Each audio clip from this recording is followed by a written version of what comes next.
पहिला बीबी के गुलाम हुए जाए हे राजा हो आधारवा के तोहरा सब काम हुए जाए।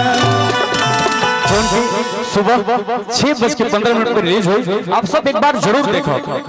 उम्मीद है आप सबके अच्छा लगेगा। गाना लगा दो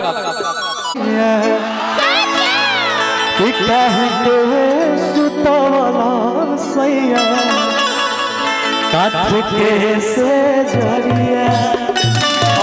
जना के बहुत प्यार देने बहुत प्यार देने आप सब। एक और गीत बा कि अपना बारे में पियावा कुछ ना बतावे।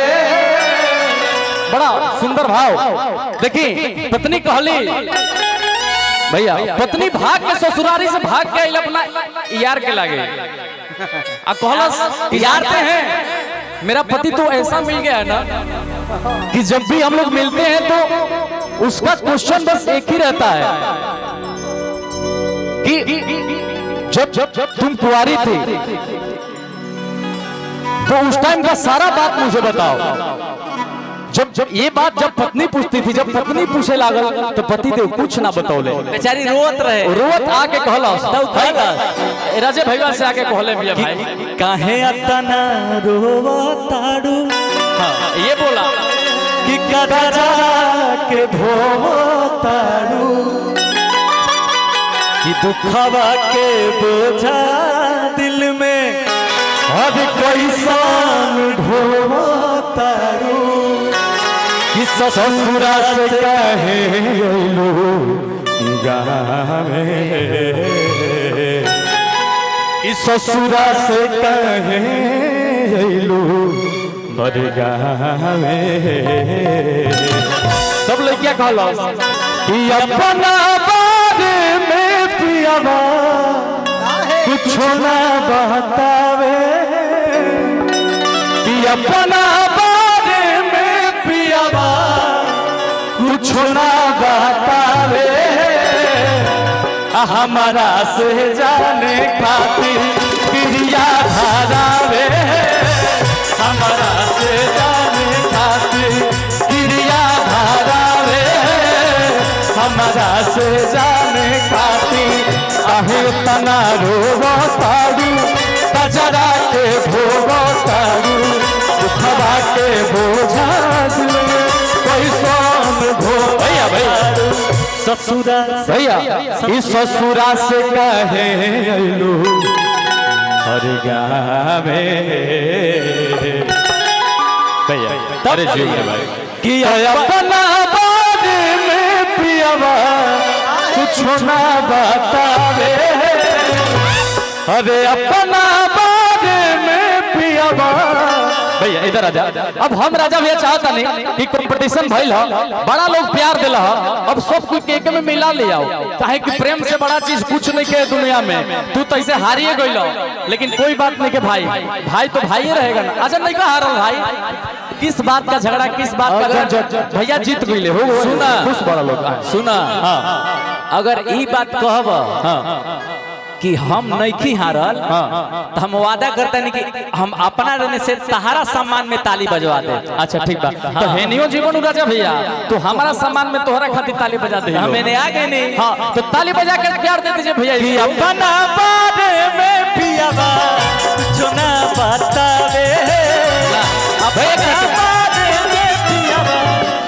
भरपूर प्यार देखे देते लोग जैसे हमारा के देते रहे लोग तनी भरपूर प्यार देते लोग। भाई हमारा भाई है ना अंकुश राजा, राजा के बिना अंकुश अधूरा है, अंकुश के बिना राजा अधूरा है। तनी तनी दिल खोल के तनी प्यार दे दिया लोग कि अपना बारे में पियावा कुछ ना बतावे। अपना बारे में पियावा कुछ ना बतावे भैया हमारा से भैया भाई। हेलो हेलो हेलो जितने सामने भैया बैठे हैं सभी लोग बैठ जाए, लेकिन पीछे लेडीज लोग हैं भैया हम बैठा देता नहीं बैठ जाएंगे आप पीछे लोग देखा था उन लोग के देखे दी। अच्छा बात भाई सब लोग के देखे दी भैया हम बड़ बनी नू तो आप सबके भी दायित्व बनता कि एगो छोट भाई बाटे तो बड़ा भाई होके के नाते हमने के तनी ज्यादा प्यार आशीर्वाद दे दिया जाओ। हमारा पता बा प्यार नहीं लो। अब तू गावा कि अपना बारे में पियावा कुछ ना बतावे, अपना बारे में पियावा कुछ ना बतावे, हमारा से जाने खाती, हमारा से जाने खाती क्रिया धारावे, हमारा से जाने खाती क्रिया धारावे, हमारा से जाने खाती क्रिया धारावे, हमारा से जाने खाती क्रिया धारावे, हमारा से जाने खाती क्रिया धारावे, हमारा से जाने। बहुत बहुत धन्यवाद आप सबके, कमाल के आप सब बजाई नहीं। बड़ा तो बड़ा होता है क्या? हाँ, बड़ा तो बड़ा। एक बार ताली बजा दीजिए अपने सम्मान में।